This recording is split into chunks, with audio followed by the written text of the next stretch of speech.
Hello, কি অবস্থা সবার? আজকের ব্লগটি হচ্ছে অনুর বার্থডে ব্লগ। আজকের দিনটি নিয়ে অনুর অনেক জল্পনা কল্পনা ছিল, আর ফাইনালি আজকের দিনটি চলেই আসলো।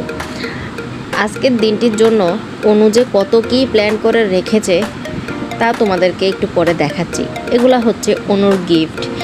অনুর এই গিফটগুলা দরকার ছিল, আমাকে অনেক দিন ধরে বলছিল যে বর্দি ভাই এগুলো আমি কিনবো। যেহেতু সে এখনও কিনে উঠতে পারেনি, তাই আমি ভাবলাম যেহেতু ওর বার্থডে আসছে সামনে, ওর বার্থডে পারপাস এগুলোকে গিফট করে ফেলি, তাই এগুলোই কিনে এনেছি। এই তো তোমার দাদা করছে গিফট প্যাকিং। এরপর গিফট প্যাকিং করে কী পরবো জানি না, জামা কাপড় সবগুলো নিয়ে যাব আমার বাবার বাড়ি।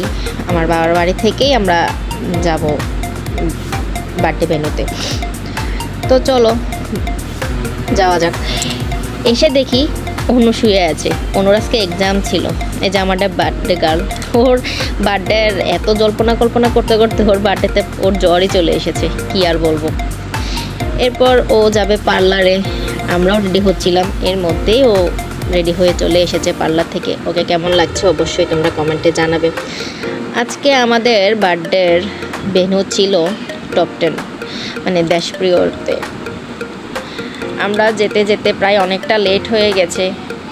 কি করব বলো, একটা সমস্যা হয়ে গেছিলো, যে সমস্যার কারণে আমাদের সবার লেট হয়ে গিয়েছিলো যেতে যেতে। তা যেতে যেতে মার্কেট সব অফ হয়ে গেছে, রাস্তাঘাটেও মানুষজন। আমরা মাত্র এসেছি। এই তো আমাদের তনুরানী, এটা আমার মামাতো বোন, আমার বড় মামাতো বোন।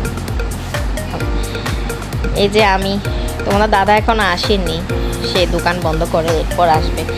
আমি আমার মা বাবার সাথে চলে আসলাম। এটা আমার বড় মাসি। তো এসে দেখি সবাই মিলে তুলছে ছবি।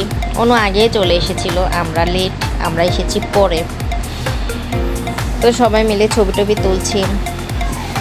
এটা একটা ফ্যামিলি গেট টুগেদার, এটা আমরা বাসায় করতে পারতাম, কিন্তু আমার মেসো বলল যে না, বাসায় তো সবসময় করি, বাসায় করলে তো সারাক্ষণ বড়দের কাজই করতে হয়, তাই ভাবলো যে বাইরে করি, কারো কোনো কাজকর্ম করতে হবে না, সবাই যাতে ভালোভাবে এনজয় করতে পারে, তাই বাইরে করা আর কি। এই যে অপ্সরা, আমার ছোটো মামার মেয়ে। এটা হচ্ছে পৃথা, অপ্সরার বান্ধবী। এই সবাই মিলে ছবি টবি তুলছিল, গিফট আদান প্রদান করছিল। এ তো অনুর দিদা, দাদু আর ঠাকুমা। ও অনু দিদা ডাকে, তাই আমিও দিদা বলে ফেলেছি। এই তো এটা হচ্ছে আমাদের দিদা। এই যে একটা ফ্যামিলি গ্যাদারিংয়ে যা হয় আর কি, সবাই মিলে একটু ছবি টবি তোলা, কিছু স্মৃতি ধরে রাখা, এর জন্যই তো কোনো একটা অনুষ্ঠান করা, তাই না? এই তো আমার বাবা, উনি বসে আছেন, উনি মনে হচ্ছে বোরিং ফিল করছেন। উনি বাসাতেই ভালো থাকেন, আমার বাবা বাইরে গেলে অতটা এনজয় করতে পারে না, বাসাতে যতটা এনজয় করতে পারে। এই যে একা একা বসে আছে, বোরিং ফিল করছে আমার বাবা বসে বসে। এরপর সবাই মিলে গল্পগুজব করছি, কেক কাটবো। সবাই এখনও এসে পৌঁছায়নি, তাই ভাবলাম সবাই আসার পরেই কেক কাটবো, তাই একটু দেরি। আর রাতও বেজে যাচ্ছিল অনেকটা, ভাবছিলাম কেক কাটতে কাটতে না বার্থডের দিনটাই শেষ হয়ে যায়। এই তো এটা হচ্ছে অনুর ড্রিম কেক। অনু আর একটু বেশি ডিজাইন দিয়েছিল, এটা আমি মডিফাই করে এমন করে ফেলেছি। আচ্ছা যাই হোক, এই যে আমার মা, এটা হচ্ছেন আমার শাশুড়ি মা। ওরা দুই বেয়ান মেনে ছবি তুলছে অনুর সাথে। এরপর আমি কোনো ছবি তুলিনি, তাই আমি আর আমার মা বোন আমরা সবাই মিলে গেছিলাম ছবি তুলতে। ওদিন মানে মনে হচ্ছে যেন ওই কিছুদিন আগে অনু হয়েছে, আর এখন দেখো আমাদের সমান হয়ে গেছে, প্রায় অনেকটাই বড় হয়ে গেছে। আসলে সময় যেতে বেশি দিন লাগে না, কিভাবে যে সময় চলে যায় চোখের পলকে দেখাই যায় না, বোঝাই যায় না। এই যে বর্ষা, সে আসেনি, মেয়েটার শরীর ভালো না, তাই আসেনি। ভিডিও কলে আমাদের সাথে জয়েন করেছে। এরপর তিশাও আসেনি। সবাই মিলে না আসলে ভালো লাগে না, সবাই মিলে আসলে একটা রোজ যেন ফটোশ্যুটই শেষ হচ্ছে না। ও সারাক্ষণ, আমি আসার পর থেকেই দেখছি শুধু ফটোশ্যুটই করছে।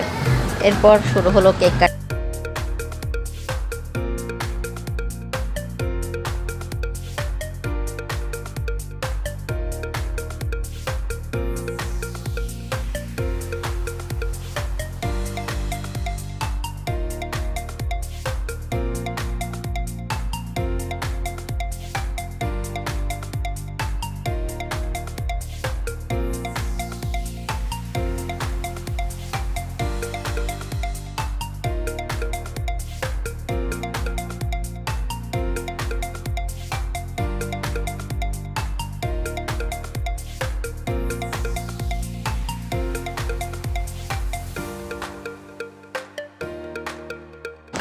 এই যে আমার ভাইয়েরা সারাক্ষণ কি জানি একটা প্ল্যানিংয়ের মধ্যে থাকে ওরা, ঠিক আমরা বলতে পারি না।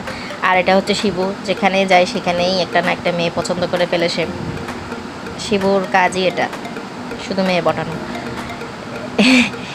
এরপর ওরা 3 জামাই মিলে গেল আশীর্বাদ করতে অনুকে। অনুকে আশীর্বাদ করার কি আছে, অনু যেহেতু আমাদের ছোট, সারাক্ষণ অনুকে আমরা আশীর্বাদ করতাম। অনুর জন্মদিনে একটা জিনিসের মিসিং ছিল, সেটা হচ্ছে স্পিকার। যদি স্পিকার আনতো তাহলে আরও অনেক মজা হতো।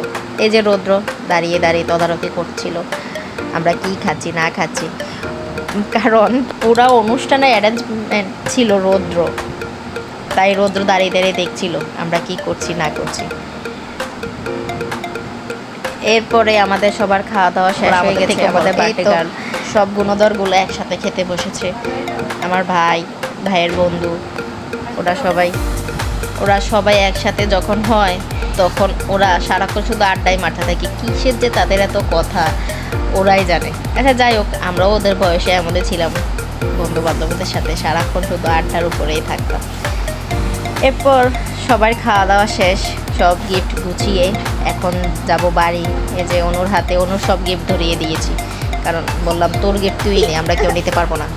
এরপর সবাই থেকে বিদায় নিয়ে বের হয়ে পড়লাম, যাব বাসায়, কারণ অনেকটা দেরি হয়ে গেছে, আর বেশিক্ষণ থাকা যাবে না। বাসায় গিয়েও তো আরও অনেক কাজ আছে, কারণ বাচ্চারা তো বাইরে গেলে কিছুই খায় না, ওদের বাসায় নিয়ে আবার খাওয়াতে হয়।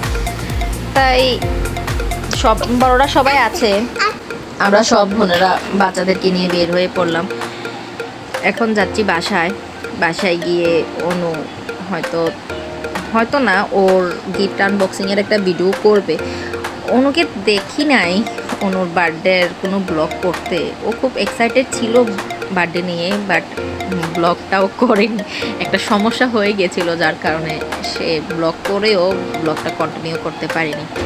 এই তো বার্থডেতে গেলে বাচ্চাদের বেলুন তো আনবেই, এটা তো যুগ যুগ ধরে চলেই আসছে।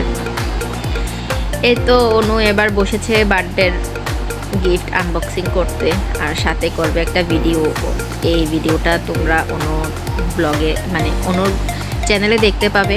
তাহলে আজকের ব্লগটা এই পর্যন্তই, তোমাদের সাথে দেখা হবে পরবর্তী কোনো একটা ব্লগে। ততদিন পর্যন্ত তোমরা সবাই ভালো থেকো, সুস্থ থেকো। আজকে তাহলে ব্লগটা এখানেই শেষ করছি, টাটা।